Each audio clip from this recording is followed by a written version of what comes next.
This is AUGforums.com Real Talk. First, thank you to our sponsors, APS Payments, Kenzium, and DataSelf. You can learn more about how our sponsors work with Acumatica by going to augforums.com/sponsors. My name is Tim Rodman, and I'm coming to you live on Friday, December 11th, 2020. This is episode number 34, Talking Acumatica eCommerce and the Next Normal for Distribution, Wholesale, and Manufacturing with Ted Stenstrom. And Ted, thanks for coming on today. I'll let you go ahead and introduce yourself.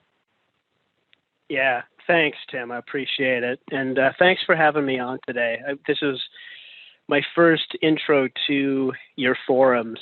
Introduce yourself.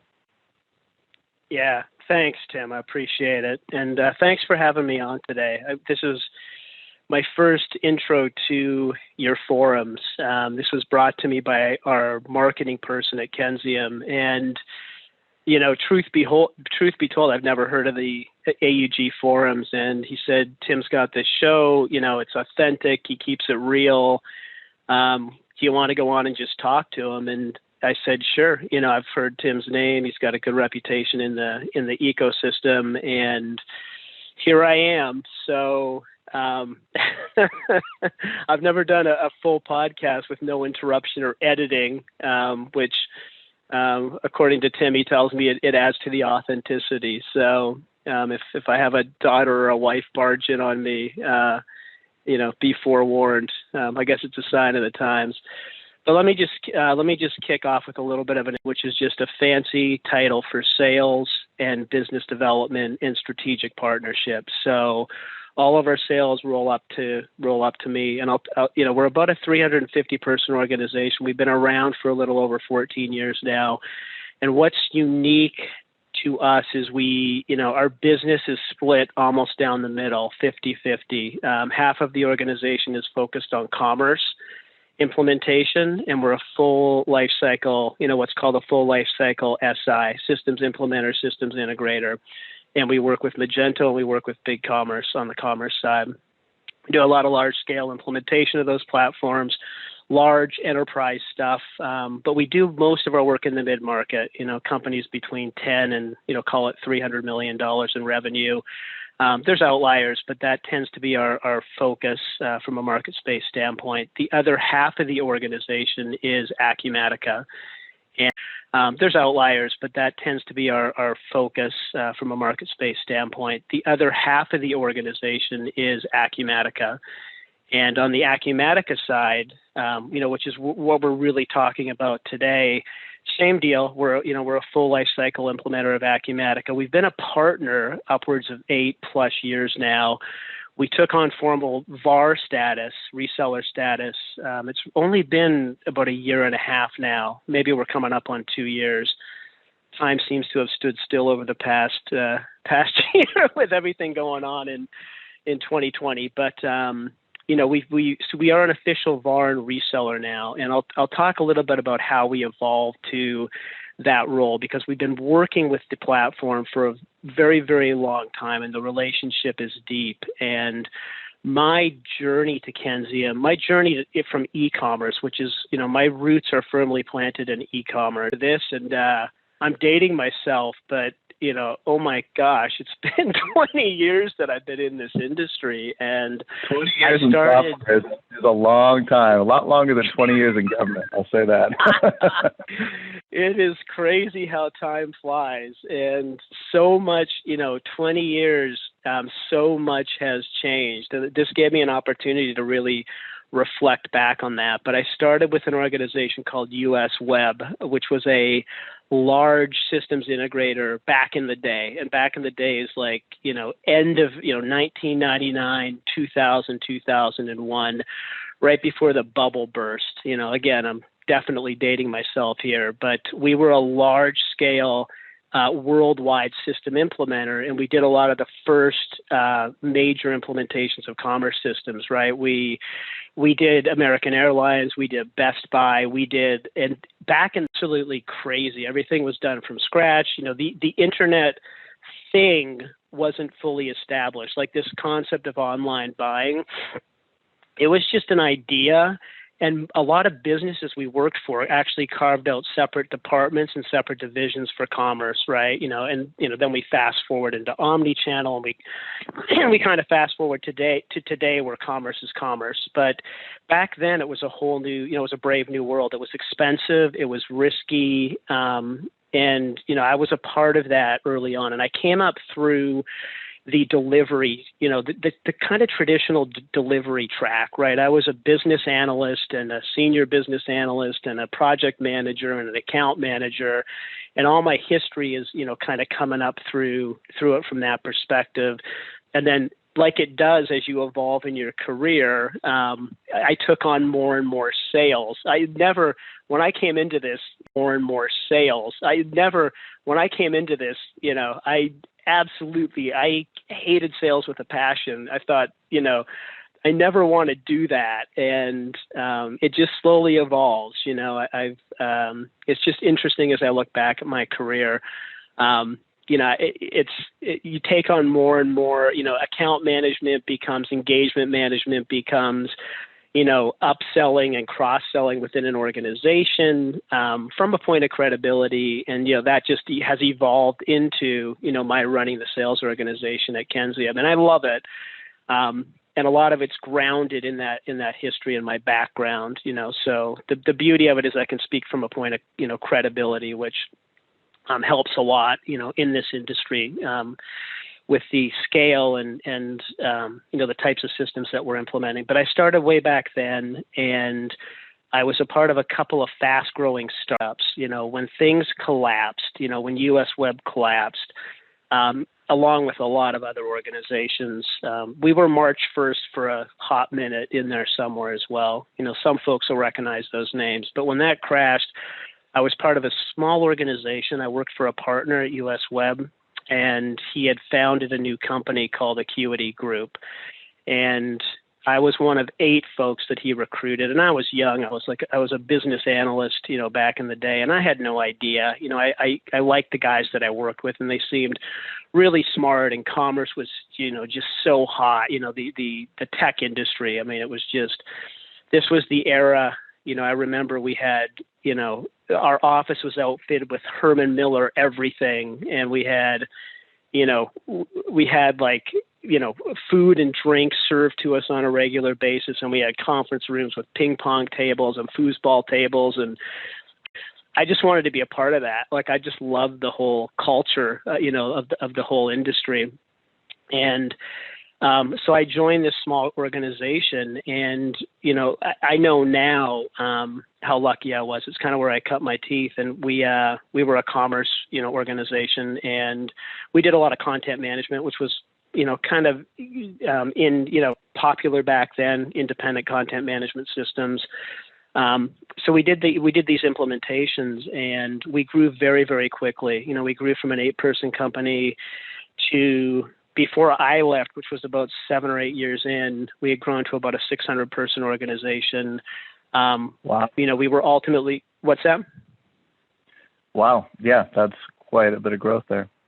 Yeah. So, but at the time, I just thought that was the norm. We were, part of that wave that kind of came out of that era, right? We made it through the dark, we made it through the dark period, the 2001, 2002, and then we just started to accelerate, and commerce started to take hold, the internet started to take hold, and we were just like off to the races at that point. And ultimately, Acuity was sold to Accenture to become the digital arm of their organization. So at that point, I think the organization was about 1,000 people, and it's sold for what was, I think, the highest valuation at the time. I mean, it was $300 million or something like that, something crazy. So I was a part of that, and then I left. I left that organization. There was an exit point the first time that we had some investment money come in, and there was some liquidity. I left and it was part of another commerce organization that was founded by, as it is in this industry, it's, you tend to work with the same people. The names of the companies change, but the industry and the folks, better or for worse. I run into people all the time at conferences. You know how that goes.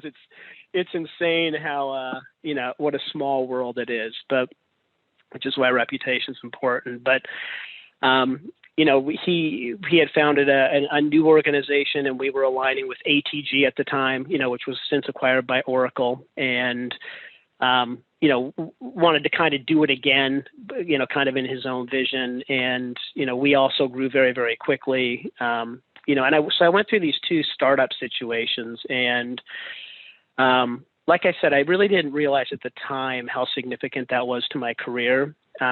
We got, fast forward about, 12 years or 13 years, and I had seen a lot of success early on, and I needed a break from it all. My wife and I were thinking about having a kid, and, that started to take precedence. And I think we're thinking about having a kid, and, that started to take precedence. And I think I was burned out when I look back on it in hindsight. And I took time off, and time off for me meant that I went to work for IBM Global Services. So I just wanted a job. I just wanted a job, kind of more of a 9-to-5 situation. If anyone from IBM heard this, they'd shoot me. But I became a part of what was called the Smarter Commerce Group at the time, which was IBM's big initiative to really start to drive business to more of the mid-market, with their WebSphere platform, which was a behemoth at the time. IBM's attempted this. They attempted this about 3 or 4 times, never with great success. But we were part of this group called Smarter Commerce, and I was working with some just really smart people in the space, and they overpaid me, and I was having a kid. So I spent about 4 years doing that, and working for a company as large as IBM. And I came away from it with a real love-hate. Like, there's things I absolutely loved about that organization. They have, the depth of our ability to invest in new markets and the globalization. And IBM's had a lot of struggles since then, clearly. But, at the time, they were one of the major players. I mean, most of the major sites, when you look at Tiffany's or, McKesson, I mean, that all of those were built on IBM software, and, they had a killer stack, but it was super, super expensive, and they just weren't geared to really, the problem when you're in that space is there's only about 50 to 100 companies that can afford your software stack. So you're kind of limited in what you can do in the space. That's a whole nother. You mentioned they tried to get down into the mid-market. I'm your software stack, so you're kind of limited in what you can do in the space. That's a whole nother. You mentioned they tried to get down into the mid-market. I'm curious on that from an ERP perspective. Whenever SAP or whoever it is tries to dumb it down, I've never seen it be successful. Were they successful dumbing it down, or do they have to start from scratch? No, so I have the same experience. It's intuitively, it seems appealing, and it seems like it shouldn't be that difficult, right? You've got the reputation. I have never seen it done successfully either, because at the end of the day, they're just not geared to service smaller organizations. It's an expensive proposition to support that software, and it's really complicated with. And it's interesting, and we'll come back to that with Acumatica, because you mentioned SAP, Oracle falls into that bucket as well. IBM, two of their major practice afterthought, like those practices for IBM were massive. I mean, talk about large scale implementations. I think the McDonald's implementation, ERP implementation was $400 million. The numbers are just absolutely mind-boggling at that level. But it was complicated because at the time in the e-commerce space, ATG had been acquired by Oracle, right? And Hybris had been acquired or was being acquired by SAP. So IBM inherited their two major competitors from a commerce standpoint at the time, ATG and Hybris. were the primary competitors against WebSphere at the time. Salesforce wasn't in the mix. Magento was just was just a thought at the time. BigCommerce didn't really exist. So they inherited these, and they didn't know what to do with the was just a thought at the time. BigCommerce didn't really exist. So they inherited these, and they didn't know what to do with these two platforms. And how do you sell ATG when it's the right fit? Because it's an Oracle stack that you're selling into a client. How do you make that work with WebSphere? And there was just a lot of confusion, and ultimately it just failed for lots and lots of reasons. It's so interesting because IBM has a lot of smart people, and they've got this presence, and this reputation. But I've just, like you said, Tim, I've never seen it done successfully, because culturally, organizations serve the markets they serve, and we always see them try to extend outside of that market. We see it with Shopify now as they try to push up into the enterprise space, and they get translated into, well, if we can do this, we can do anything, and you start to extend into markets where you probably have no business being in, and that's where the problems start to happen. So, and I'll talk a little bit about that, like strategically for us at Kensium. That's one thing I actually liked about the Acumatica acquisition that happened last summer, in that now they're paired with IFS, which is an organization that's targeting larger companies, more the SAP space. And, I believe the number that I've heard thrown around is that 300 million number that you used, the mid-market being like the 10 million to 300 million or so. And I really like the acquisition from that standpoint, in that it pairs them with a company that's already in that space. And so it puts like an upper bound on their market target. Otherwise, my concern was always, do they become like NetSuite and just keep getting bigger and bigger and bigger? It's easier to grow bigger. It's harder to pair bound on their market target. Otherwise, my concern was always, do they become like NetSuite and just keep getting bigger and bigger and bigger? It's easier to grow bigger. It's harder to pare it back down, or maybe impossible to pare it back down and get back into the mid-market. So, I was happy about the acquisition from that standpoint. Yeah, that's such a like profound statement that you just made. I'm not saying that because it's your podcast, but it really is. That, like, if you can stay focused, if that's the one thing that I've learned, stay focused on what you're good at. I'm a big fan of, know what you do well and know what you don't do well. And, that is the secret to success, I think, in this industry, because you start to get outside and it becomes nothing but a distraction, and we to this day, it's a big part of strategically the markets we go after. But that's exactly right. And if you talk, Acumatica market, and they don't really like to go outside of that. Like, there's so much growth in the mid-market space right now, and there will continue to be. This just accelerated digital transformation that we're seeing. You don't have to go outside of that. You really don't. Like, there's, Acumatica is, the most modern ERP system out there, and it's gaining, it's just gaining so much ground, and you've got a lot of legacy, platforms in the space as well. Like, there's plenty of market share to be had without going outside of that, without extending yourself too much. So, focus, and I agree with you. Acumatica has done a really good job of staying true to that market segment on both ends of the spectrum, by the way, too. They're not trying to get into the QuickBooks market either. And they're not trying to get into, the enterprise market either. So, just interesting perspective. But, as we, enterprise market either. So, just interesting perspective. But, as we, as I sort of came out of that phase, so we had a kid. I've got a beautiful little girl who's 6 years old now. Which is a whole nother story. A girl. That'll change your perspective on things in ways that you never expected. It's been a phenomenal experience. It's a silver lining with the pandemic. I've been able to spend a lot of time with her, time that I recognize I never would be otherwise. But Yeah, it's crazy, but I wanted to get back into the marketplace. So just to fast forward a bit, I wanted to get back into a company. I really like the high growth companies, but I was in a very different place in my life, right? I couldn't, when we started Acuity, it was 8 guys in an office, with no windows, and we had a kitchen slash every day. The partners had leveraged their houses and their mortgages, to fund the company. We were funded at about $2 million initially.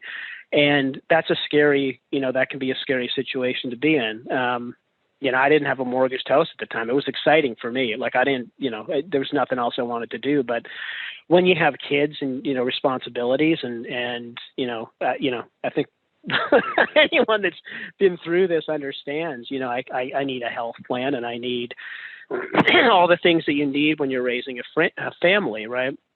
My wife's not crazy about the idea of me working for a company that could be out of business, at any given time. So I was looking for a company that offered a lot of upside potential, without some of that risk. And that's hard to find. We're talking about a revenue producing company that has a history of success, good leadership, and has a lot of upside to offer. But, they're just far and few between. Enzium was starting to develop their U.S. operations. Our CEO, Rule, had done a great job of building the organization to where it was. And we were, 350 person organization, probably 250 at the time. And we had, I think, 3 people in the U.S., right? Maybe 2. I might have been the third. And I would characterize the company as a very strong software engineering company, right? Like a lot of the companies that kind of came out of that Y2K period, we were very, very strong from a development standpoint, and we had chops, when it came to custom app dev and that kind of thing. But Roll had very early on fallen into a couple of platforms. One was Acumatica and the other was Magento, and it happened around the same time. They're both about the same age. And we started to develop back then some real capability in those 2 platforms, because if you're Acumatica, around the capabilities of the product, right? Feature functionality, all of that stuff. And, Acumatica had their hands full. They're a new player in an old space. Yes, there's a lot of history, absolutely, from Everest days. And there's a ton of talent from a leadership standpoint. But implementation becomes your issue. You need to be able to implement, and you need successful, referenceable implementations, or you don't grow, period. And how do you do that when you've got 500 partners, right? Because the propensity for new software companies, and I've seen it with Magento, I saw it with BigCommerce, I've seen it with ATG, the list goes on forever, is the more the merrier. Let's get as many partners as we possibly can to start implementing and representing our products. So that very quickly becomes an issue. And the issue is quality of implementation. And every software company, as they mature, starts to stratify that partner network, right? You've got you want 20% of your partners doing 80% of your implementations. 10-90 is even a better ratio, right? You want to be able to rely on those organizations that are using your software, but more importantly, you want them to be investing in your platform in terms of training, in terms of just contribution in general. That contribution can be strategic contribution. It can be assistance from an IP standpoint, giving them insight into the market and what folks are asking for, what customers are asking for. Those are the types of partners that you need to build the business. If you don't have a professional services organization, which you shouldn't, because that is another huge distraction. Talk about another model that I've seen fail. You got to focus on one or the other. They're very different businesses, and we see some of those challenges with NetSuite, for example. So Acumatica is committed to the partner network, and we started to build this real competency in the platform, but network, and we started to build this real competency in the platform, but not under our name. We did a lot of work on other folks' paper, behind the scenes. But we also Rule built a very, very strong relationship with Acumatica, Ali and John and all the original players, most of whom are still there today. And then it started to make sense as we started to build U.S. operations. They came to me 4 years ago and said, here's what we want to do. We want to start building U.S. operations. We've got the talent, we've got the capability.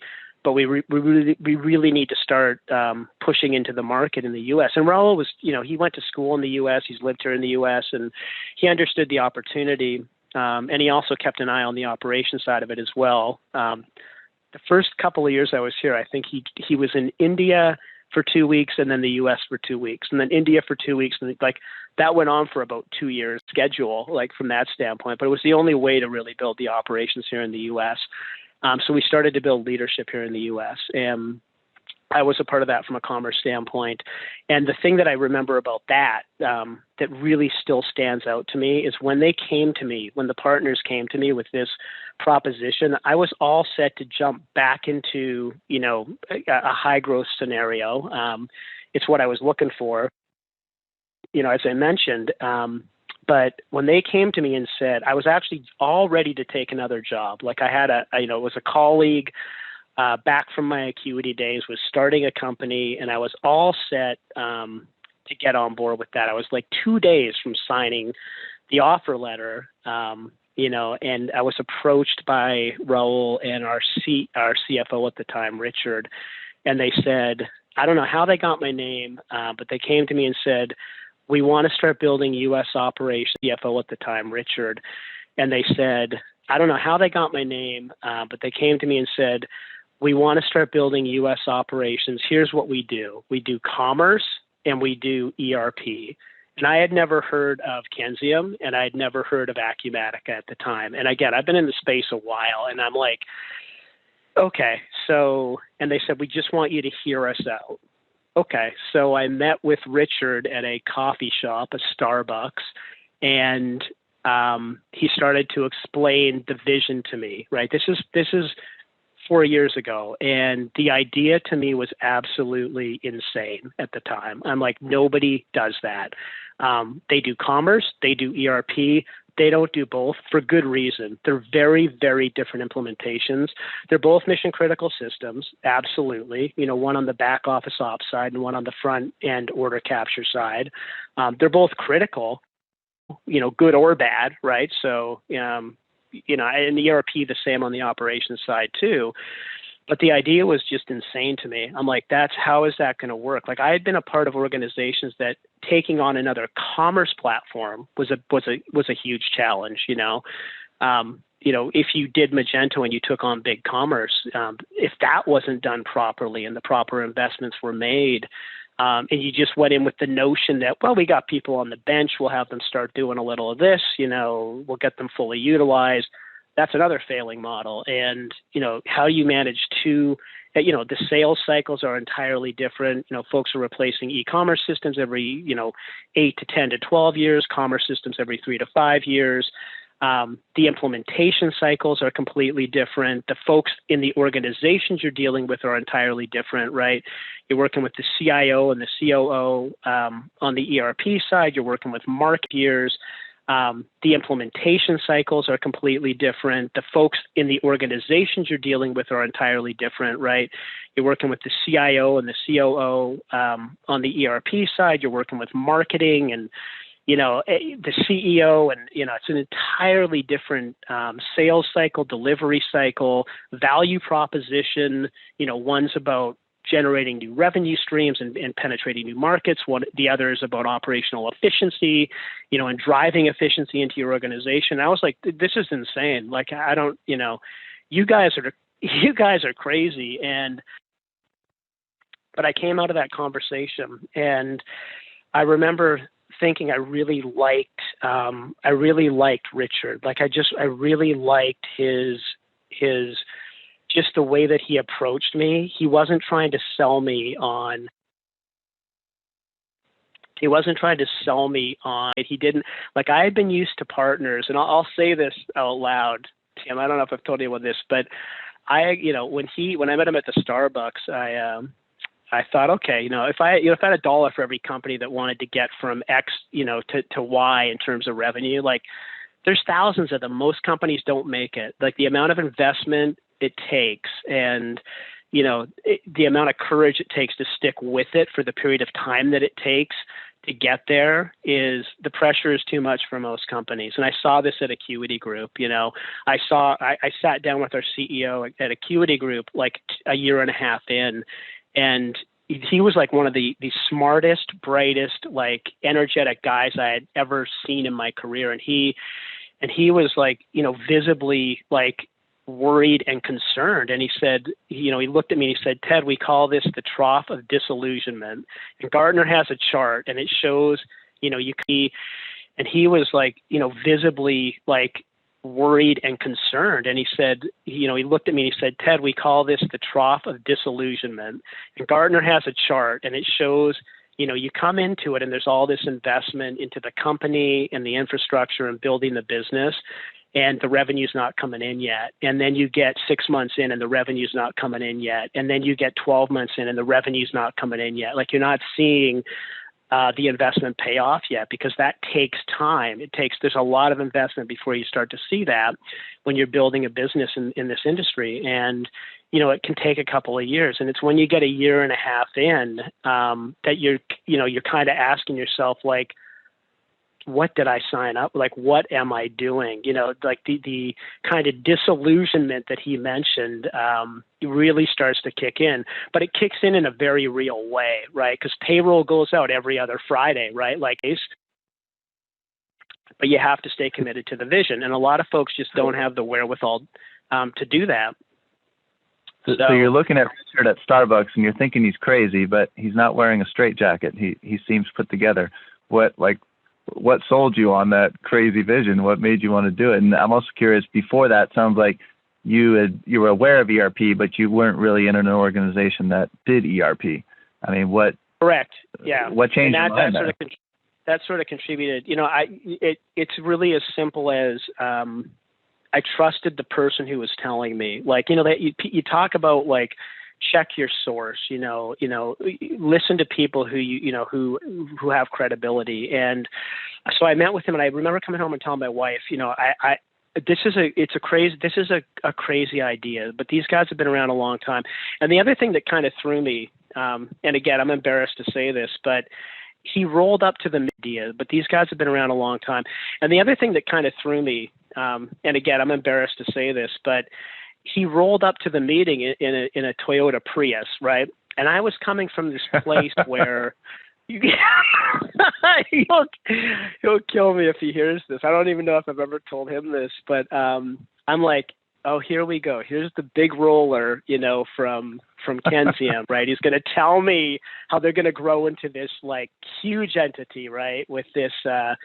And I was used to, you have to put it in context, right? Like US Web, March 1st, those guys had private jets, right? Like, it was all about that, it was the high-tech industry, the glamour and the glitz, like I said, the Herman Miller offices and the fridges stocked with Red Bull and, as much as you wanted, Nantucket Nectar, stuff that's like $8 a bottle, 7 Series, right? Like, and I liked that. I was all in on that. And I'm like, here comes this. And that's what I was used to, it was always, there was a ton of ego for sure. And again, I'm a little embarrassed to even talk about it now, but that's what it was at the time, and valuations and IPOs and like these massive amounts of money. And, he was very unassuming, and he wasn't trying to impress me. And that's what impressed me the most. And he kind of said, I'll fly you down to Omaha, where we were based at the time, mostly because we had a large client there. I'm going to introduce you to our CEO and a couple, there's like one other person. And he's like, the job's yours. If you want it, it's yours. If you're not interested, I get it. And he kind of left it at that. And I just remember thinking, okay, it's like one of these things, like attraction, not promotion, right? Like and it's a great way to, to figure out if I'm the right person for that role or not. And I flew down to Omaha. I met with Raul, super energetic, pretty intense dude, and he's like, here's what my plans are. He's up on the whiteboard, like drawing it out. And I'm like, I'm in, I'm in, like, and I knew enough I don't know. I knew enough about, I had a pretty good bullshit detector, I guess, from everything that I had been through in the past. And maybe these guys are crazy, but this might be it. And it was more of what I call lifestyle business. They were revenue producing, solid revenues. The growth wasn't that great, but they were doing pretty well. And they could have just kept going, like Roel could have absolutely just kept going, just funded his life. The guy does rally races in the Himalayas, right? Like, he's got a great family. I've learned since, and he's got a lot going on outside of the business, and continues to. And he could have just continued to do that, but he really, really wanted to invest in this company and grow it. So I join up, and you fast forward to now, and we can kind of transition into that, but the vision was absolutely the direction that that everything has been going over the last 4 years. And it's our biggest differentiator now, like in so many ways. And it gives us an understanding of how the whole system functions, right? Front end to back end, order capture all the way through to inventory management, pricing, shipping, warehouse management, financials like all in one. And what the beauty of it is, let me pull back on that for a minute. So first, I love getting into the background. I love hearing all the historical stories. Thanks for going into all that detail. I love that. As we transition now into like the Acumatica e-commerce side of things, before we go into like what Kenzium's doing and some of the players there, maybe you could, for people who don't even know what e-commerce is, maybe you could kind of draw the line between what is, you've been saying commerce. Would you say commerce and e-commerce are the same? And then what's the difference, or are they different? And then what's the difference between those things and an ERP system like Acumatica? Yeah, absolutely. So, the way I characterize e-commerce versus commerce is just, the sale of goods, think, buyers and sellers, merchants and consumers. That means is everything is happening in an online forum, right? And that's relatively new. That's been going on for 20 years now. And, that we've seen the acceleration of commerce. So, the best example that everybody can relate to is Amazon, right? And when Amazon started, I think most people are familiar with the Amazon story, right? When Amazon started, and it's a proprietary system, it's a competitive advantage for them. But when you went online and you bought something on Amazon, which was books back in the day, everything was delivered by hand. Like when that order went into that system, it was spit out into a fax machine, which a guy wearing running shoes picked up and went and fulfilled your order. Like that's how the whole thing worked. And then they started to build, reputation, and it is what it is today. But the best example I can give you as to why this model is so important these days is Amazon have a great front end, and they arguably, they set the bar for what we expect from a commerce system, and everybody shopped on Amazon. Sorry, I just had to clear my throat. But Amazon is Amazon because they get your stuff to you the next day. And if you need to return it, it is incredibly easy to do that. Like if they just had the front end, they wouldn't be Amazon, right?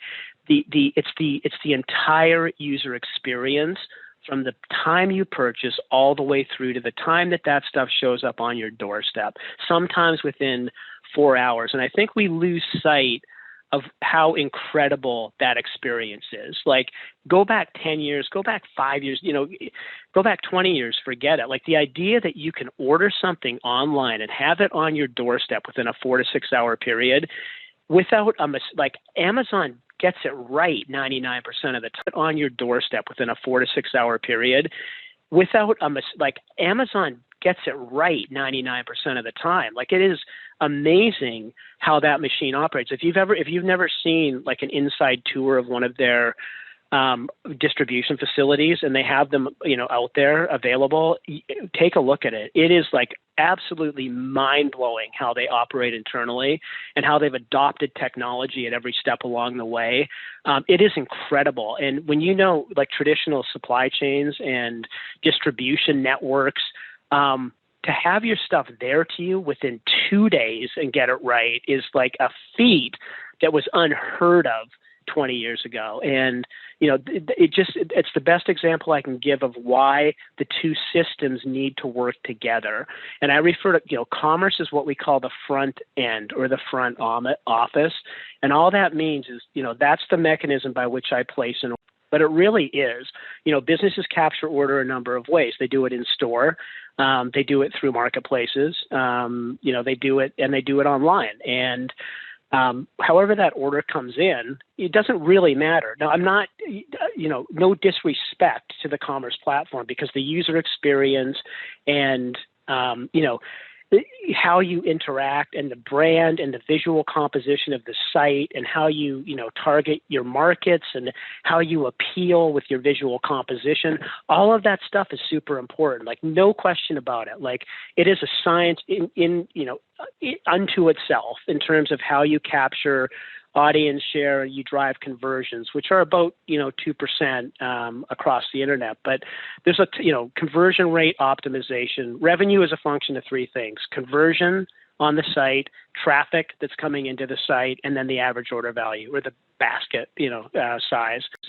Revenue is a function of three things: conversion on the site, traffic that's coming into the site, and then the average order value or the basket size.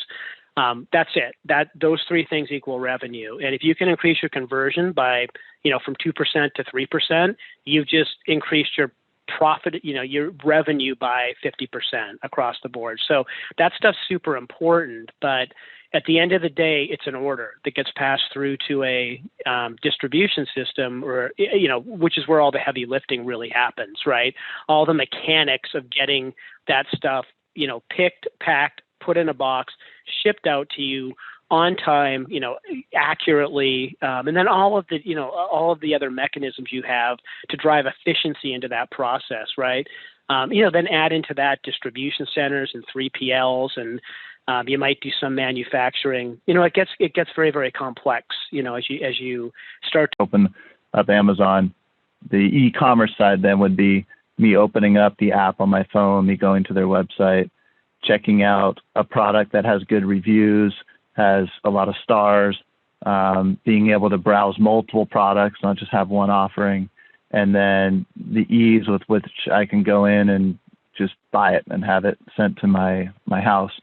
Then the ability for them to get it to you within 4 hours is really more the ERP side of things. That's the heavy lifting, to use your phrase. 100%, right? yeah. Yeah, once the order's captured, everything that you said has to happen to get a buyer to convert or to actually make that purchase, to hit the buy button, right? And there's a ton of, stuff that goes into that, the search capabilities and, like you said, the product reviews, how much am I going to pay for shipping, et cetera, et cetera, et cetera. But by the time you hit the buy button, that order gets sent back to ERP, stuff that goes into that, the search capabilities and, like you said, the product reviews, how much am I going to pay for shipping, et cetera, et cetera, et cetera. But by the time you hit the buy button, that order gets sent back to ERP. And that's where everything else takes over, right? The inventory has to be allocated, incremented. That product has to be picked. It has to be put into a box, and even that right there, what I just said, sounds simple, but you might have 100 distribution centers across the country. You might be fulfilling out of stores. That's another model. You might have 3PLs, third-party logistics companies that you're just drop shipping that product, right? Like how you actually, like where that product physically exists can also be very complex. Different geographies. You want to ship it from the geography that's closest, the facility that's closest to the end consumer, right? To reduce shipping costs. And, there's... And that is a bad example on your accuracy point, just something that you would think would be so simple, accuracy. I mean, the two experiences I've had is one at Home Depot. You go into Home Depot, maybe they don't have what you want. and they pull it up on their device and they say, oh, we got another store. Like, this is the person on the floor talking to me. Well, we got another store. It says they have 5. It might not be worth your drive over there. I would only go over there if my system said they have over 10, because then I think they might actually have it. Just a basic accuracy thing. And then another one is the grocery stores, all like the time. Kroger in Columbus, Ohio, where I'm at. They started doing where you can place an order online, and then they pack it up for you and deliver it to your car. And so many times they give you the wrong thing. And you think it'd be such a simple thing, but when I think about Amazon, I've never been delivered the wrong product. And that's pretty amazing when you think about it. Yeah. Like so many times they give you the wrong thing. And you think it'd be such a simple thing, but when I think about Amazon, I've never been delivered the wrong product. And that's pretty amazing when you think about it. Yeah.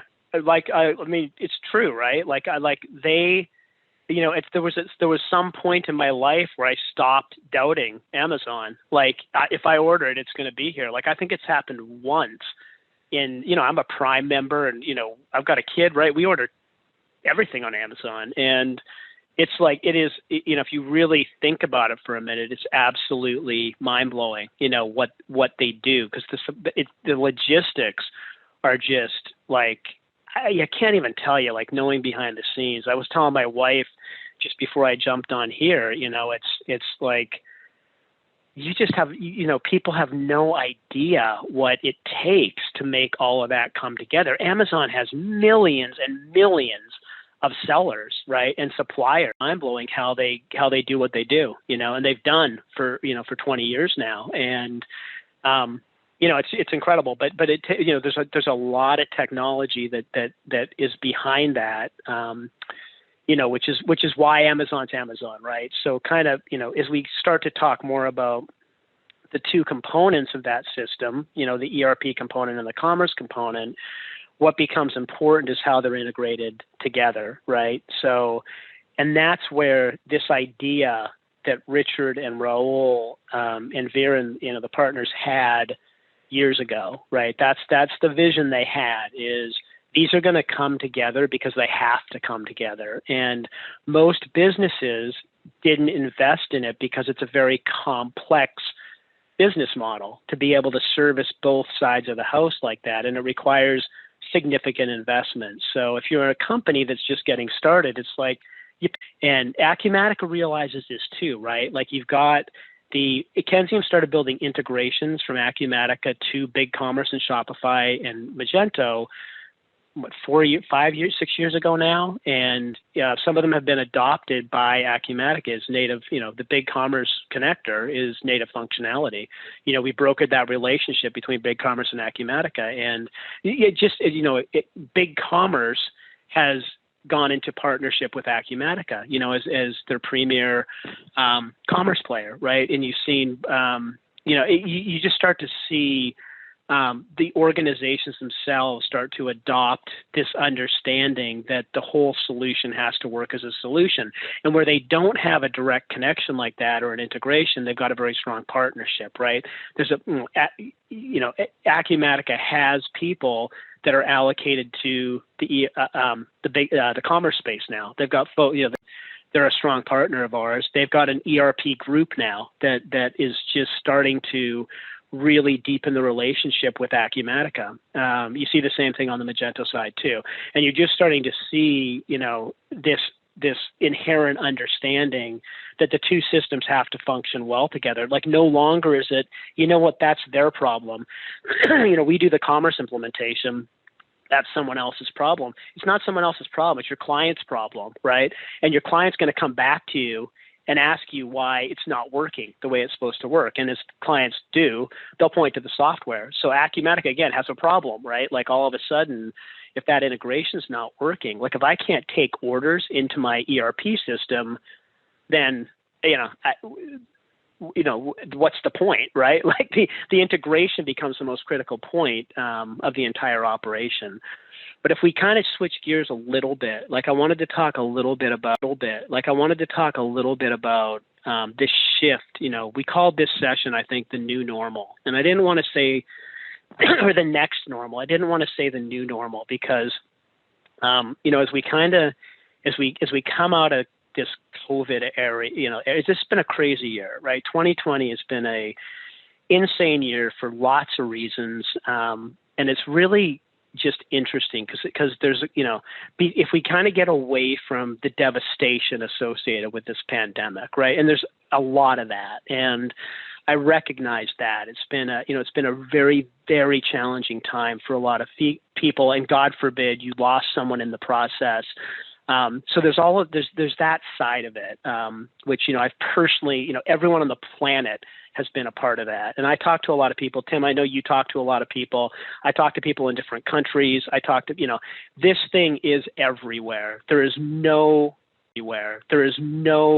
part of the world that hasn't been affected by this in some way, shape, or form. And I know that from personal, like talking to people, not from what I see on the news, right? So, it's just been like this. We've never, ever seen anything like this. And, if we kind of look at the trends or themes, I wouldn't even call them trends of 2020, this pandemic has forced even the most reluctant companies to digitize. Like we talk about digitization, but just the ability to move your office to the home, like to, what's called the perimeter, central office to the perimeter, which for most people is working from home, was, for some companies relatively easy. We're a consulting firm, and we're pretty enabled. We've got great tools, and, our folks are on the road, and we just kind of lock up and we're pretty much good to go. But, but we had the same challenge. A lot of them didn't have laptops, right? Where do you go and buy, configure, distribute, and train 250 people with brand new machines, right? Like that takes and we're like the easiest case that I can think of.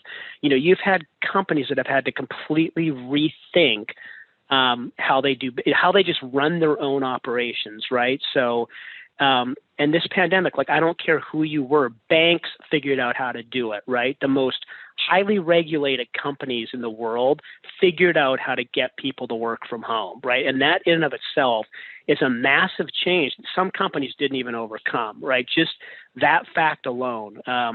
But what it means, kind of from my perspective, is the adoption of cloud software, right? Companies that have legacy ERP that, traditionally you have to be in the office to use it. Traditionally you have to be in the office to use it. We're not well positioned for something like this to happen, nor could this have been predicted, right? I know Gates was talking about it a few years ago, and people were warning that this could happen, but nobody really took it seriously. And it happened so fast, man. Like end of February, by April we're in lockdown. By March, I think I was in lockdown, and so cloud adoption in general with any organization tends to start small, right? Then it gets big, and then it engulfs the organization. That's just how it happens. And I think we're at the gets big step right now, and all that. It's a fancy word for digital transformation, getting the organization to be able to work digitally. And when I kind of think back to it, and again, this has given me a good chance to reflect. Like I kind of heard of the notion. I heard it from the CEO of Microsoft, Satya Nadella is his name. And I remember a couple of months into the pandemic, like April timeframe, he said something along the lines of, we've seen 2 years of digital transformation in just 2 months, right? He said, in every aspect of the business, right? Remote teamwork, remote learning, remote sales, remote customer service, just the adoption to critical cloud infrastructure and software in general. The acceleration he talked about is 2 years and 2 months. And, I listened to the, BigCommerce is a partner of ours, and Brent Belm, their CEO, said the same thing. He said, I think we've accelerated the commerce curve by 2 years. Now he says maybe that's 5 years, right? But it's interesting because commerce has always been the same thing. He said, I think we've accelerated the commerce curve by 2 years. Now he says maybe that's 5 years, right? But it's interesting because commerce has always been one of the great what I call the great secular growing themes of the century, right? When I say secular, I'm talking about just business activities that occur over the long time, right? The pandemic has just forced, e-commerce has always been this phenomenal growth story from when it started. E-commerce, when I go back 20 years, kind of where I started this conversation, it's been this incredible, ride from a commerce standpoint. The adoption of the internet and 1G, 2G, 3G, 4G, 5G. It's just been one of the great growth stories of all time. And the pandemic's made it just a whole lot more than that, right? It's made it what I'd say it's made it almost imperative. So if you didn't have cloud tech, the pandemic's made it just a whole lot more than that, right? It's made it what I'd say it's made it almost imperative. So if you didn't have cloud technology, like it was in many ways, it's kind of the death of the on-premise software idea. Like if you can't adapt to this environment unless you have cloud software, unless you have the ability. So if you weren't thinking about it before, I guarantee you're thinking about it now. But more than that, it also forced organizations, and I'm referring more to your distributors, manufacturers, wholesalers, in terms of how they sell too. Like distribution networks have been significantly disrupted by this pandemic. So, I think this idea of digital transformation was always happening. I think it was growing at a pretty good clip. I don't have stats to quote you, but, we all know that the adoption of mobile commerce is, the size it is today. It's kind of a good benchmark. But, it's always been an accelerating field, which is what I like about it. But the pandemic has almost forced it to happen. It's just forced the adoption of these technologies that maybe you were thinking about it, but you know what? We're going to do that in 3 years. We're going to do that in 5 years. It's also forced companies, to rethink how they're doing business, how their distribution models in general. And I can't give you any client names, but once I heard him talk about that, at first I thought, it's still kind of a novelty to me. I'm like, yeah, maybe that's the case. And then I thought, yeah, maybe it's just Microsoft, right? They're such a behemoth in the space, and they kind of see it from all angles. But I started to look at our client base, and I just saw it everywhere. Like I saw companies that were breaking ground on new office space, and they kind of see it from all angles. But I started to look at our client base, and I just saw it everywhere. Like I saw companies that were breaking ground on new office space that, 10% of the business was online, and that 10% that was online was doing phenomenally well, but the rest of the business was suffering. Traditional distribution channels were Saks and Neiman Marcus, and, traditional distribution channels were entirely disrupted, if not shut down completely.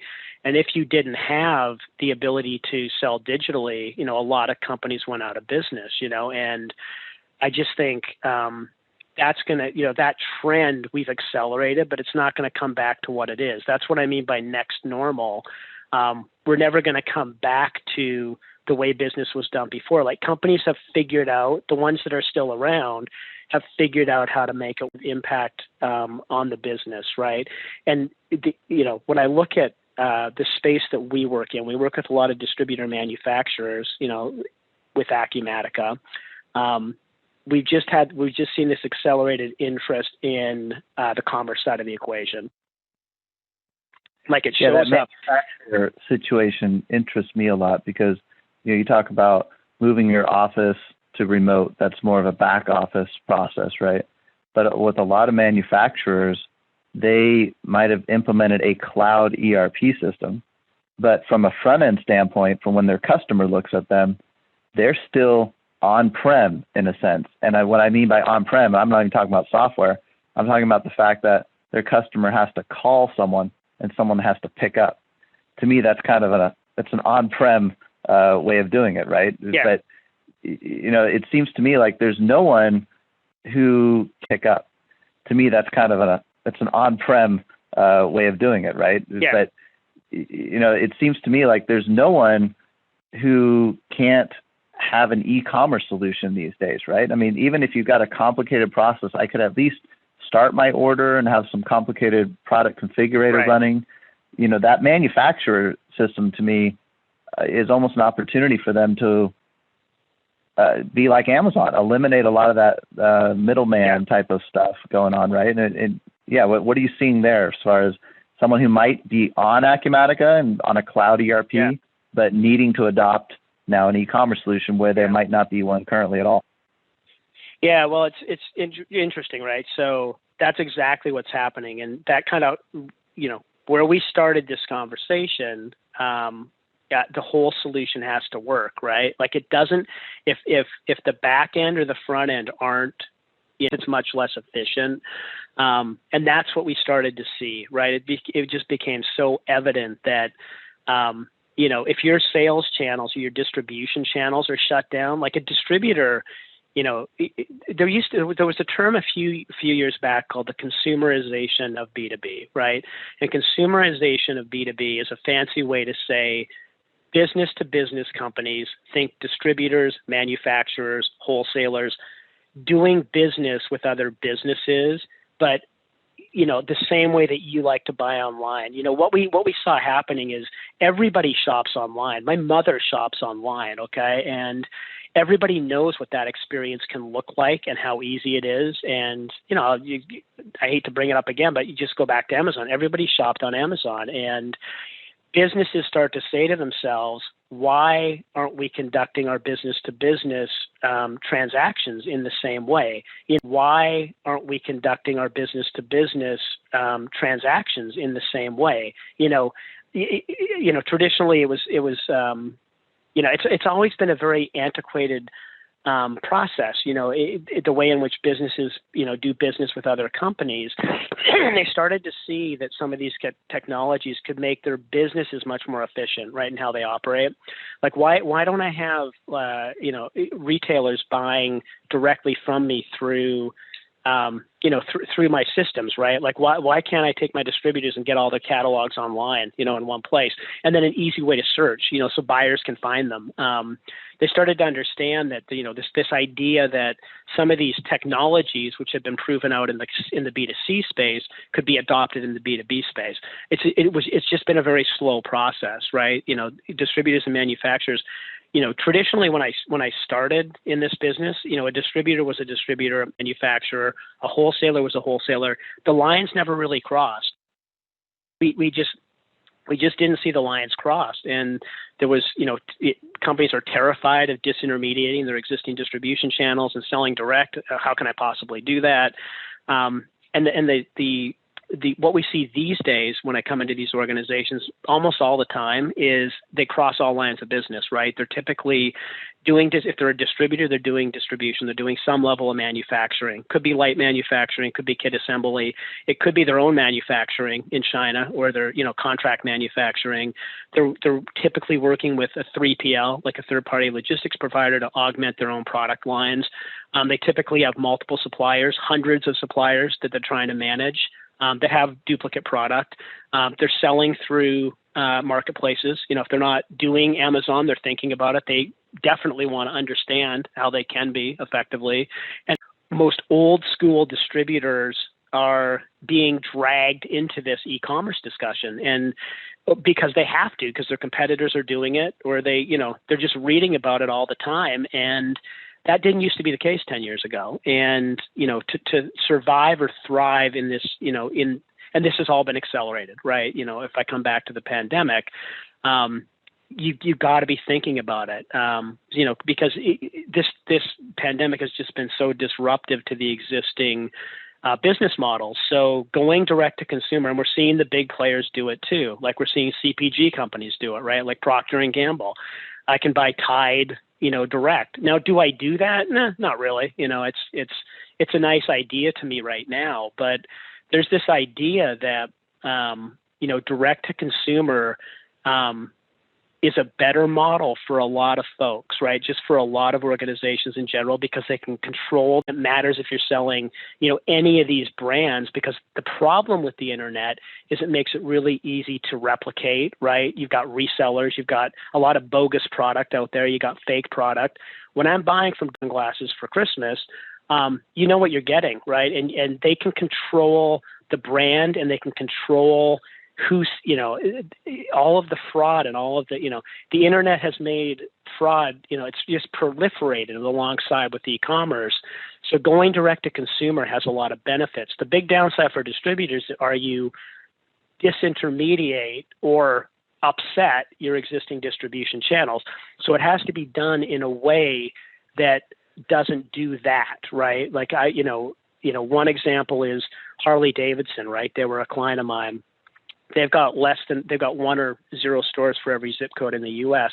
So they drive any site profitability, all the P&L, to the store that's within the zip code where the person purchased or the closest, right? That's one way you can handle that problem. Home Depot has up to 8 stores in a zip code. Arguably, it's oversaturated, right? But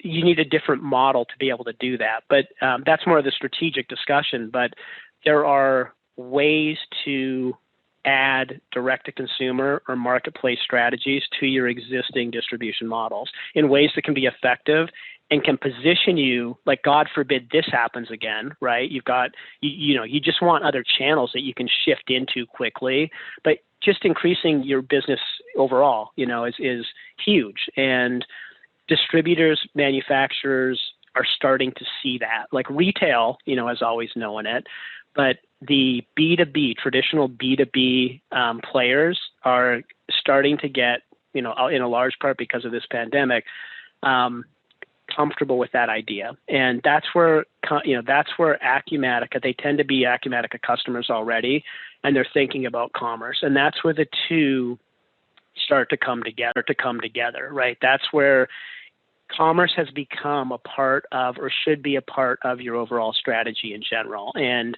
Acumatica is making that possible, right? Through the connectors, through the relationships.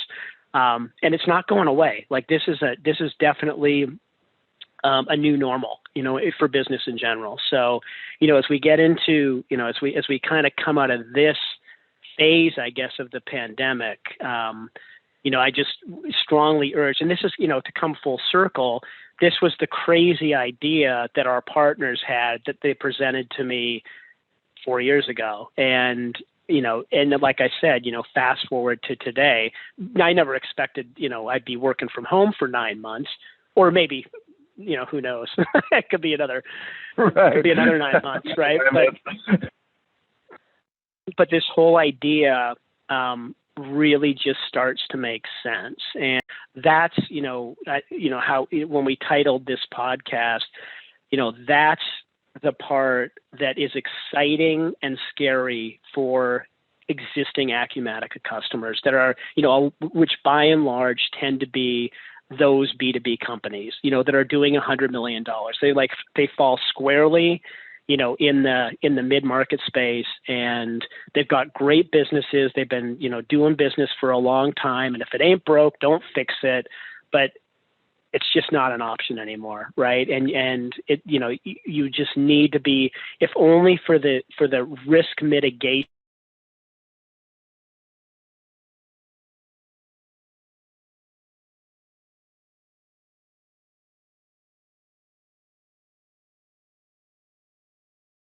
I also mean manufacturer. I also mean wholesaler. I've got 20,000 catalogs, right? Like that are paid. Ways to deal with that. There's ways to normalize those catalogs, enrich those catalogs, and get them online. There's systems to do that. If you have the wherewithal to sort of undertake that. There's companies that function. Grainger functions at that level. And yes, they're a larger organization, but technologies and platforms like Acumatica, make that possible for the smaller organization, like enterprise software. And again, where I first started, the first build of Best Buy, $40 million, right? That is not the case anymore. To get into the Acumatica offers an enterprise class modern ERP system that is second to none. And we see NetSuite ERP in every freaking deal that we walk into, and we beat them 90% of the time. And the time we don't, we'll get that guy the next time around, right? After Oracle really looks like, right? When you're a small business, right? But that's what we're seeing in the marketplace. And in these platforms, and you can throw Magento, BigCommerce, like they are well within reach, from a cost and investment standpoint, like they never have been before. And that's kind of the beauty. And the beauty of Acumatica is it's built on new technology on top of it, right? So you've got good leadership. They understand the ERP space very, very clearly. And they're building, and they just happen to be the newer kid on the block. And the benefit of being the newer kid on the block, with the IP and history, is it's newer technology. It's a more modern look and feel. Like there's just a ton of benefits. And then consumption-based pricing, right? Licensing is a big part of it too. I can have the guy on the floor who has access to the system, who only needs it once a day, right? Not the power user in accounting. I'll buy guy on the floor who has access to the system, who only needs it once a day, right? Not the power user in accounting. I'll buy him or her a seat. That makes sense. But what about the guy who's in the warehouse and just needs to check inventory levels, on the mobile truck because they're going to a show? Like, what about that guy? Do I want to buy him a license? I can probably save a little money doing that. So this idea of shift to cloud, right, to SaaS-based computing, right, which subscription-based computing was always happening, but it's been accelerated.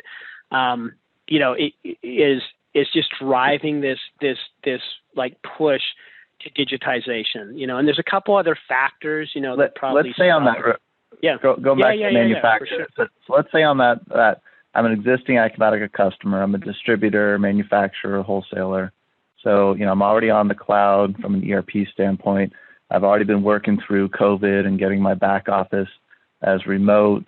COVID, the need to have a better way for my customers to order. I know it.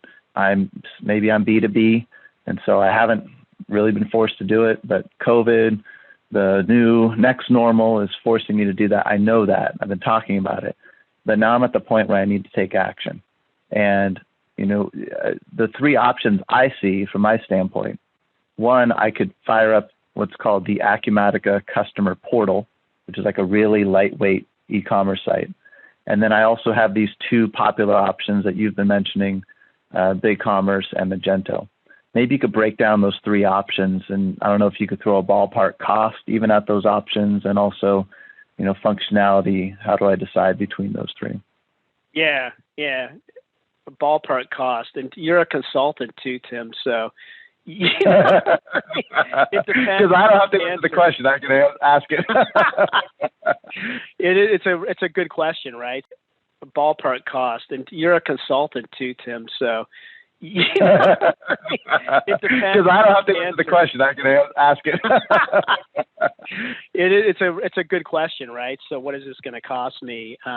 Distributors, manufacturers are very familiar with their operations, right? So the cost, they're really comfortable with, it's a jump to buy enterprise software anyway. Don't get me wrong. Well, and maybe not. Maybe let's rank it small, medium, large. Like the biggest one I struggle with. I know the customer portal is the small one in terms of cost. Yep. Software cost, it is. Not implementation cost. But on that way, you don't have to put dollars. Yeah, for sure.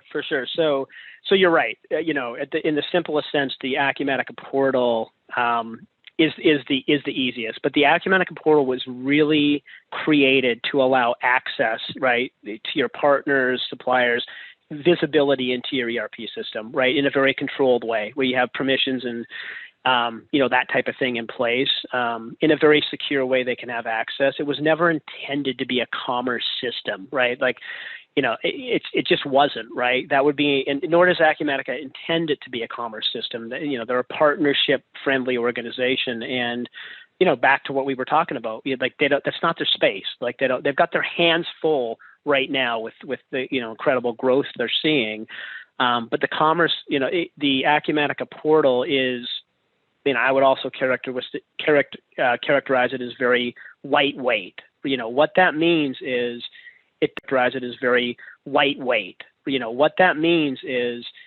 does it gives you some basic visibility into orders and volumes and inventories and things of that nature, but it's not a transactional system, right? By transactional system, I'm talking about a true commerce system, right? An e-commerce platform is a transactional system, right? I can go onto that platform and I can make at the end of the day, at the end of my, session, I can make a purchase of a product.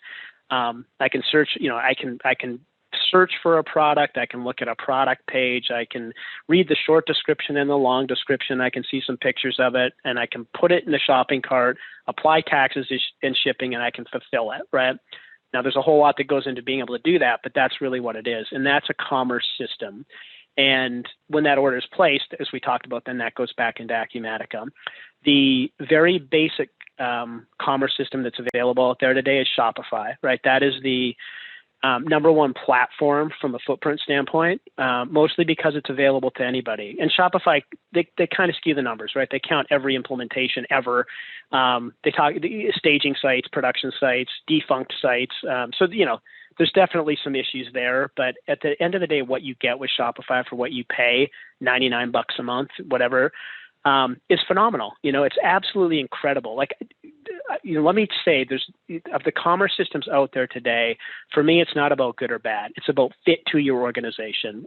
They all have merit. The industry is fully shaken out, and they all have merit. And Shopify, if you want it, my wife came to me the other day. She's like, I've been looking for this T-shirt, for my daughter, and I want to start selling these because every mother needs these, and there's nowhere to find them. Shopify, like, that's your answer. If you have, a relatively simple product, Shopify is a great answer, man. Like, it's secure. There's issues because they charge you, there's rev share associated with the payment gateway, and you have to use their point of sale, and you have to use their payment gateway, and that's their business model, right? But, for what you pay to be able to get up and running in a secure fashion is unbelievable. It's cheap. It was never intended for business. Now, they would argue that point with me, but again, my history is in commerce. They're outside of their space when they get up into the enterprise space. They weren't built for complex commerce, where I've got potentially multiple sites, where I've got, more complex SKUs, when I've got large volumes of SKUs, when I'm passing that information back to an ERP system, when I've got a complex distribution model. They were just never set up to do that, right? Think of a car, right? Like, you can take a Honda Civic and you can customize the crap out of it, right? But it was never meant to go 200 miles an hour around a track, right? Like, there comes a point. I like that. But you know what I mean? Like, there comes a point. I like that. But you know what I mean? Like, it just wasn't built for that, and there's a lot you can do to augment it. And there's a lot of, extensions would be the metaphor in the software space that you can add to it. And you can bore out your cylinders, and you can add nitrous, and you can do all this stuff. But it was never built to really handle, and maybe you get the car going fast, but then you got the braking system to worry about, right? Then you've got the cooling system to worry about. Then you've got, like, the car. There's a reason an M certification or AMG certification exists for BMW and Mercedes, right? The car is built in every way to go that fast, right? When you drop a 600 horsepower engine into a Miata, you're going to have problems, right? Like, there's going to be issues, unforeseen and foreseen, right? And that's kind of what you're dealing with Shopify. But there is a connector for it, and for some scenarios, it can make sense. The mid-market platforms, and those are Magento and BigCommerce. Hybris and ATG, which is now Oracle Commerce, those are the enterprise-class systems. And WebSphere, I would throw into that mix too, but IBM sold it a couple of years back, and it sold to HCL, and there's all kinds of issues there. But those are your enterprise class systems, and those tend to have more to do with what your ERP software stack looks like already, right? Like, those systems are made to work with SAP and Oracle, so they're kind of that rarely comes up in our conversations. The two that you're left with in the mid-market space are BigCommerce and Magento, and the simplest characterization, Magento being owned by Adobe now. our BigCommerce is a SaaS platform, software as a subscription, the same as Acumatica is, right? It's a you get into the platform, you don't have to worry about infrastructure, hardware. They release pretty aggressively like Acumatica does. They've got one platform, you don't have to worry about infrastructure, hardware. They release pretty aggressively like Acumatica does. They've got one or two a year. They've got minor releases, but most of the operational side of the platform is taken care of for you. You basically get it set up. Now it has to be set up, and it has to be configured appropriately, and then it has to be integrated into your other systems.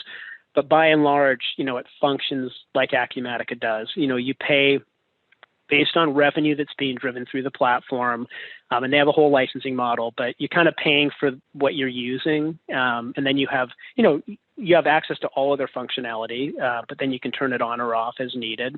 And it's a great platform to kind of get into, like Acumatica is on the ERP space. If you're doing 5 mil or above, and I'm generalizing, but generally, that's when the point solutions start to hurt. You start to look at an enterprise class system, and which is what BigCommerce. So subscription based, you pay a license fee on a monthly basis. They're a public company now, right? Aren't they, BigCommerce? Very, very recently. So they IPO'd about, I want to say 2 or 3 months ago. So, it's always been, they were the only remaining private platform out there, right? Independent platform out there. And Brent Belm, their CEO's vision was always to continue to grow the company and to IPO. That's what he wanted to do. Now, I remember he said at one point a couple of years back, everything in this world's for sale, and if someone pushes a big enough check across the table, well, yeah, we're going to have to consider that. But their direction was to stay independent and to continue to focus on the software, and which was a good model. And they've stayed true to that vision ever since I've known them, which is about 4 years now. From their leadership on down, they're a very, very well-run company. They don't do their own implementation. Obviously, they have teams that support that. But that's BigCommerce, right? And BigCommerce is built for the scale that you need for the business, right? It's built to scale and support large organizations. Now, that's been evolving over the past few years. They've really come up into that space effectively.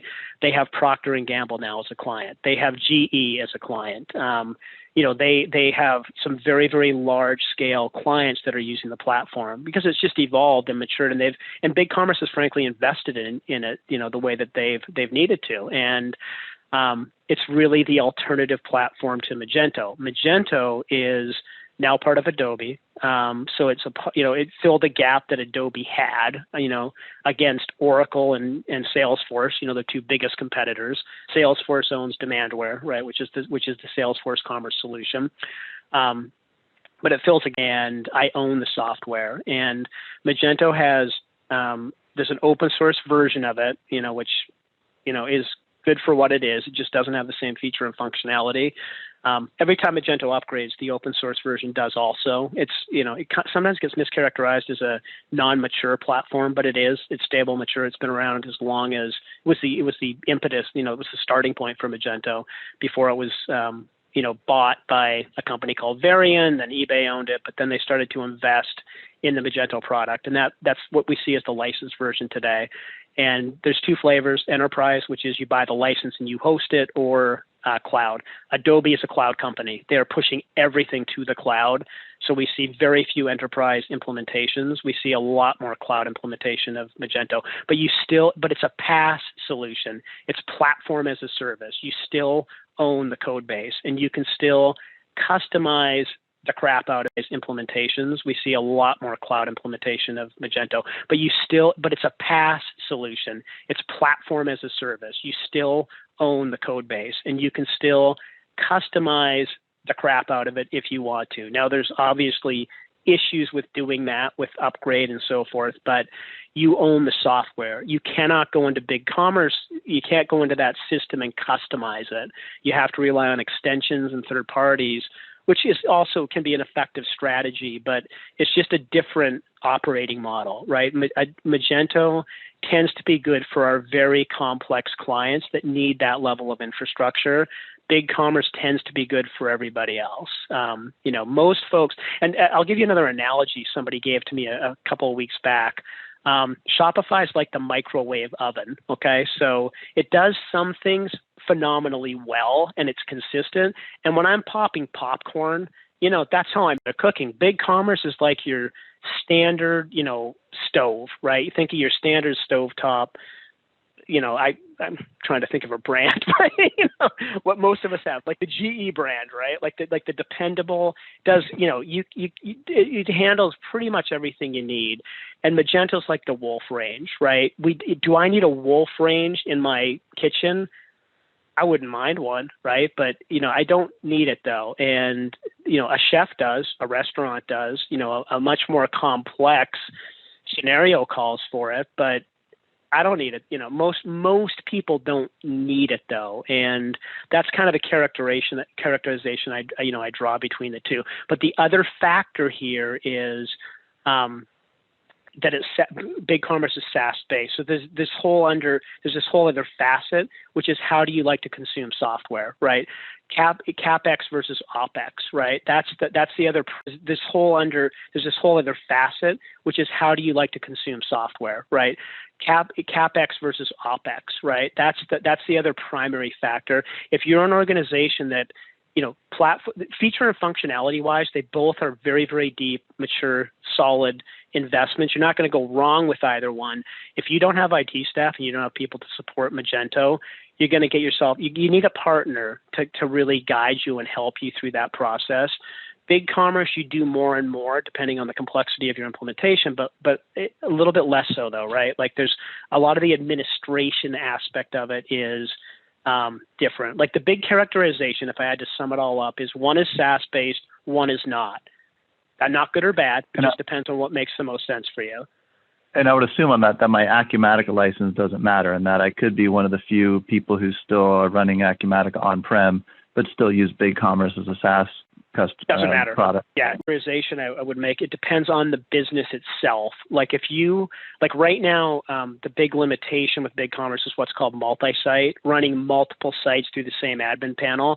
Now they're catching up very, very quickly. It's the one gap they have with Magento that's set to release like Q1 of next year, right? So they have been working aggressively. They see Magento as they've got their sights on Magento. They want to be the SaaS option within the mid-market space, period. That's their goal.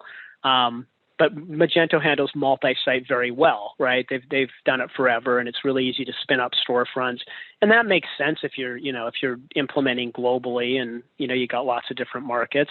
That infrastructure makes a lot of sense. So there's a few characterizations where, like I said, your level of IT staff or ability to support the software, or are you just a cloud company, right? If you're a cloud company and you're just used to cloud operations with the software, or are you just a cloud company, right? If you're a cloud company and you're just used to cloud operations and you're more comfortable with that, BigCommerce is going to make a lot more sense for you, right? It's just going to feel like a better option, for you, everything else aside. So there's a couple of key factors that can kind of swing us one way or the other, but they're both good options though.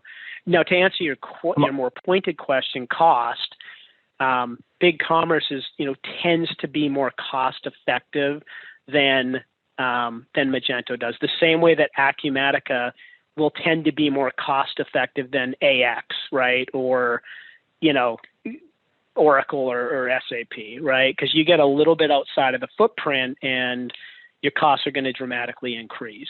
So that's how I would kind of characterize it. But it really depends on the implementation. BigCommerce, those can get fairly complex if you're going headless and you're supporting WordPress site. You're selling through multiple channels.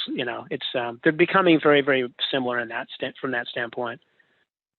Well, even though you're in sales, I like hearing the consulting, and even you mentioned in the beginning your hesitancy to get into sales. I like that sales engineer consultant mindset you have, and you even threw in the classic "it depends" phrase. I love it. You didn't let me back you into a slant answer. I love that. I'm also wondering on that, just with your history and everything, this isn't so applicable to an Acumatica customer, but I don't know much about this myself, but I've always heard NetSuite likes to pitch this one ERP e-commerce platform, versus Acumatica, where we're talking about Acumatica and an integration to another platform. What is that even called? And, is that true? How do you compete against it?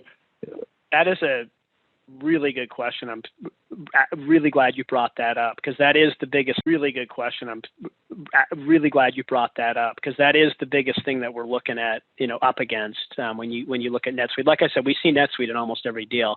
So the commerce module, I'll call it that, of NetSuite ERP. NetSuite ERP is a solid system, right? Like, let's just level set. Like, it was the gold standard for a long time. It still offers, it is a fierce competitor with Acumatica. And the fact that NetSuite calls out Acumatica, I think, is a huge testament to Acumatica, right? The fact that they have, battle cards and all that stuff is just, probably the best indication that Acumatica is there in the marketplace, right? When your biggest competitors are calling you out and they're going after you, that's a good thing. But they have a product called Suite Commerce.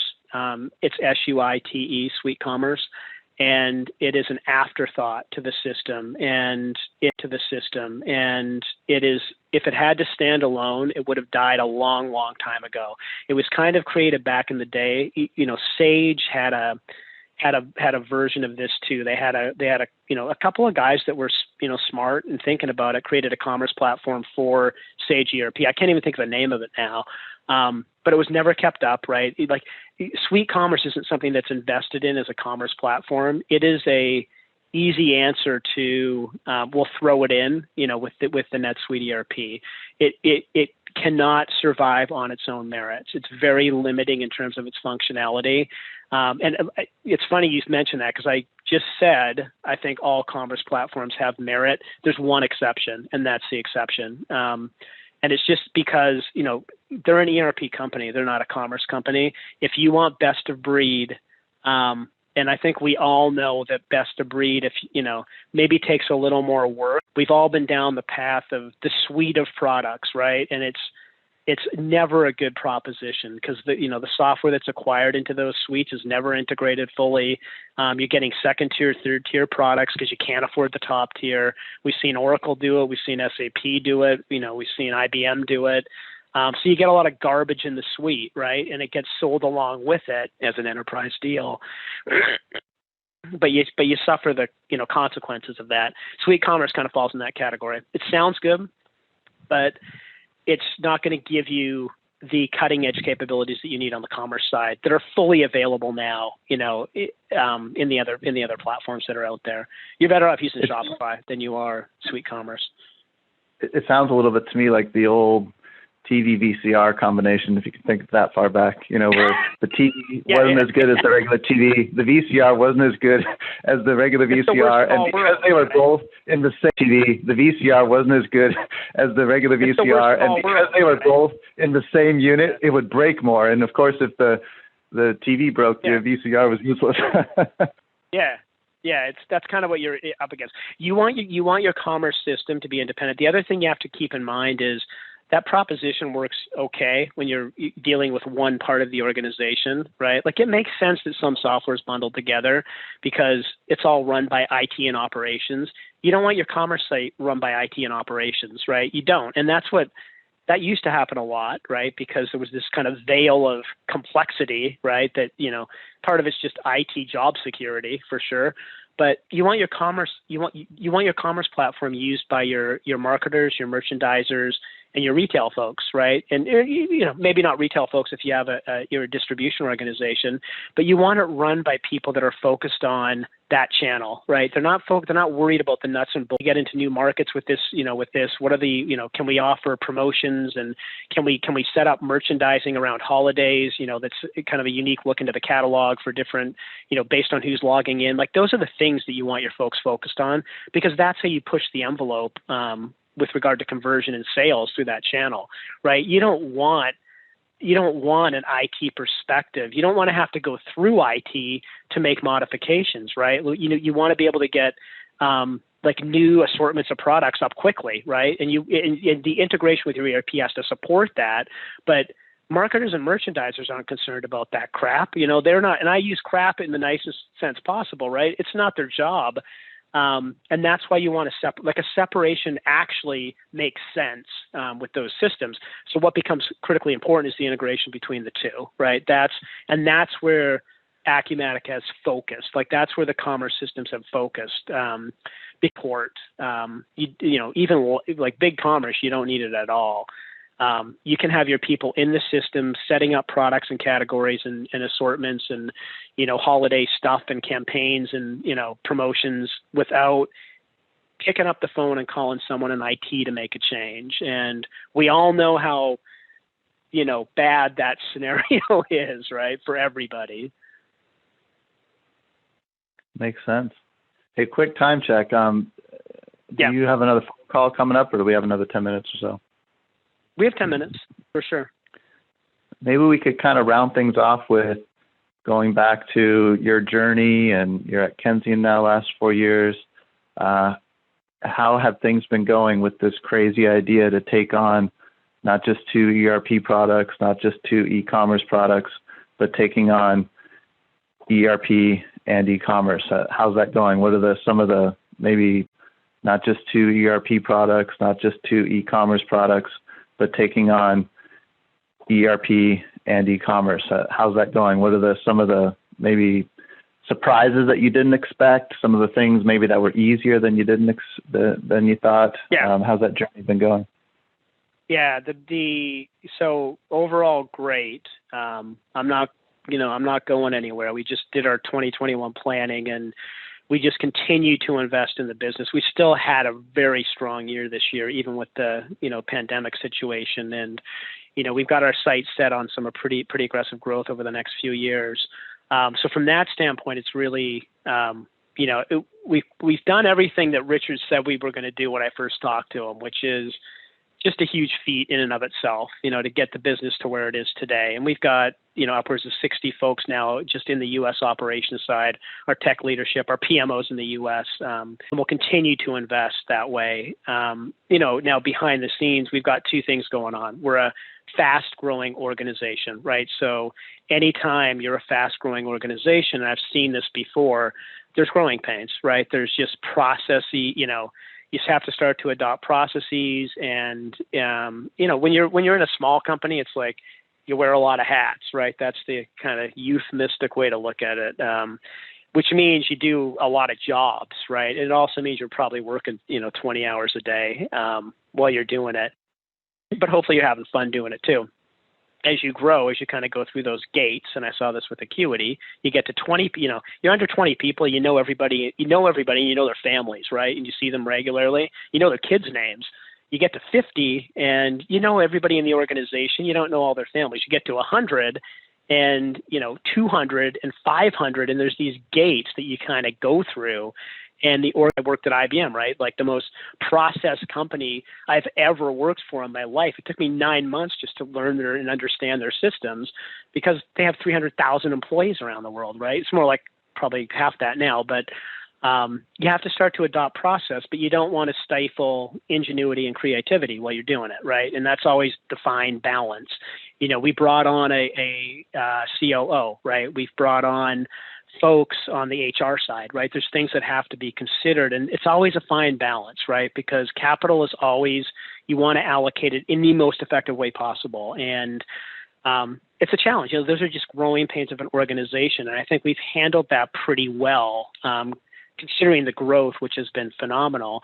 But as we, but from a sales standpoint, it's been our biggest differentiator. The fact that we're not always implementing both systems. We're doing that maybe 20% of the time, but it's always a part of, but from a sales standpoint, it's been our biggest differentiator. The fact that we're not always implementing both systems. We're doing that maybe 20% of the time, but it's always a part of the conversation. Like commerce is always a part of an ERP conversation, even if it's just, let me see what that looks like. Let me see what the integration looks like. Let's just make sure that when I get there, that it's going to work, right? That I have options, with this commerce edition. At a minimum, you want to do that. And if you're on the commerce side, you got to be thinking about your back end operations. If you're looking at, massive growth on the commerce side, Well, your systems have to support that on the back end as well. So if you're using QuickBooks and some inventory solution I've never heard of, you're going to run into problems quickly, right? You're not going to be able to fulfill, you're not going to be able to deliver on that experience like we talked about, right? So the whole thing just, it doesn't matter. So, from that standpoint, we understand how both need to function and interoperate with each other, but you're crossing organizations that need to be tightly aligned kind of at the hip, if you will, right? And we've tried different organization models to support that. And I think over the last couple of years, we've really started to dial it in, right? In terms of just our reporting structures. Like we need a good alignment between the two organizations, but, they still have to handle a very different type of implementation. From a sales side, it's, same deal. We've got our Rick, our head of ERP sales, and then we've got our head of eCommerce sales, right? And they cross over. We're a firm believer that if you're on the commerce side, you need to go through some of the Acumatica certifications on the sales side, right? You have to understand how these systems work together because that's our value proposition, as Kensium. So, all in all, really, really good. We see a lot of growth and opportunity coming into 2021. Like I said, I know there's been a lot of heartache and hardship out there as a result of it. We see a lot of growth and opportunity coming into 2021. Like I said, I know there's been a lot of heartache and hardship out there as a result of this pandemic, but this acceleration of commerce is something that, we're there to support our clients as they go through this transformation. And like I said, I've just seen things just accelerate so aggressively on the commerce side. And you can throw in some other factors, right? G5, the 5G network is here now. The new iPhone's launching, right? All of that infrastructure. It takes a massive amount of infrastructure to get, 5G up and running and working and the way it's supposed to be working. But that's here now. Like bandwidth is no longer, except for the pandemic, isn't really the issue. Like that just, all of that is just kind of that fundamental investment that, we're seeing. And 5G is just going to take things that much further, right? Digital, every iteration, and this is a big one, just situations horrible. But, with the Biden administration, we're going to start to see international commerce open up again, right? We're going to start to see markets open up again. We're going to start to see the world economy opening up again. And that is, we've got just so many factors that are, the adoption of cloud computing and cloud software and cloud infrastructure. We've got so many things that are just, underpinning this massive growth in this space. So that's what we're gearing up for right now. I'm curious on Kensium's side, your focus is ERP and commerce where they come together. Is there certain types of Acumatica customers that you're not as interested in, or is it really everyone now that commerce is touching all different industries?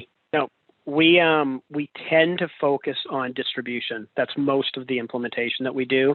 We don't do anything in construction. Simply because implementation that we do.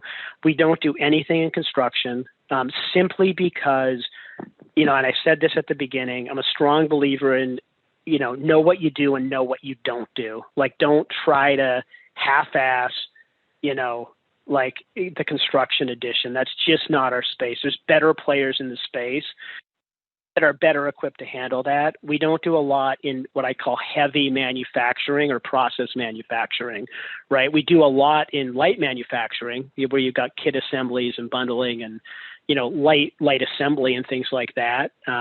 But we don't do a lot in the heavy process manufacturing where you're talking liquids and, some of the discrete manufacturing models that are out there. So we don't do a lot in that space. Most of our business is around Commerce Edition and distribution by choice, right? Like, again, it's, this idea that you can just take on these other editions.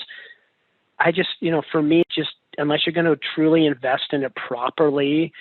You said this in your podcast, Tim, jack of all trades, right? We can come in and be a jack of all trades. And could we half-ass it? Sure. Yeah, we could do that. And we could probably sell it too. We've got solid people on the sales side. We can sell it. We have a market, but know what you do and stick to that. Yeah, but someone told me once, why half-ass something? Just whole-ass it and just do the other thing right. Like, just don't do it twice as good. exactly. Do it and do it twice as good. So that's kind of, that's just where, where we come from. And there's so much to do in this space, and it's complex enough where, that's what that's just what we go after. I love the strategy Acumatica has. I think they've done a nice, they've done a nice job of kind of splitting the balance, like sector or industry, aligned solutions is definitely a thing, and it's important. But if you want to play in the space, you've got to. Acumatica can't be all things to all people too. I think having the additions they do is enough, right? And then you have the partners that bring that last mile, that last 20% of expertise to the table. And, that's where, that goes all the way through the implementation, right? That's not just how am I going to set up my GL accounts and this and that. You've got, I really believe like 80% of, our clients need the same thing, right? Our commerce clients, 80% of them need to be able to have a catalog and a product page and, apply taxes, shipping, and fulfill. They all need that stuff. They need it to be secure. They need to be PCI compliant, ADA compliance, blah, blah, blah, blah, blah. There's always that 20% that's industry specific, there's always that 20% that's industry specific. Distributors have the need to manage, 200 plus suppliers, right? And redundant product. And we talked about, and getting the closest product to the end consumer. Like that's something unique. Banks and financial companies need security, and it needs to be hyper good, and that's just something unique to that industry. You look at manufacturing and their supply networks have to be intact, and there has to be good communication. Distributors have to know where their product is at all times so they can switch channels, if they need to. So there's just like these nuances that are really important, to certain segments and sectors. And I think that's where, at least my opinion, is where partners add the real value. Totally agree. I like to tell people on this podcast, I don't do any editing, so don't worry about background sirens or I don't think you hit 50. So I really appreciate all the info you gave. I know you're getting the dry mouth there with all the talking you're doing, but you're dumping 20 years of knowledge into less than 2 hours, and to be able to wrap this up and have someone listen to it is huge. Not everyone can get on the phone with you one-on-one and hear that. And I really like having these kind of conversations with people who know what they're talking about and are willing to sit down, take the time to spill their guts on it. And I really appreciate you taking the time to do that. I know you've probably got another phone call coming up here. Maybe we could wrap it up. Any closing thoughts that you'd like to wrap up with? No, not really. I've enjoyed it too. I love kind of, like I said, it gives me a chance to kind of stand back a little bit, which honestly I don't do enough. We're so caught up in everything going on, at the moment, especially these days, that it's really good to. We're so caught up in everything going on, at the moment, especially these days, that it's really good to kind of sit back and kind of strategically look at what's evolved over the past 12 months and what that's going to mean, to us as a business. So I appreciate it from that standpoint. Honestly, it's just a way to force myself to kind of get back in tune with, okay, why are we doing this thing to begin with? Awesome. Well, thanks again for taking the time. I really appreciate it. Yeah, cool, Tim. Appreciate it too, man. Hopefully this is useful to somebody. I think it will be. Cool. Good weekend and happy holidays. You too. All right. Well, that's it.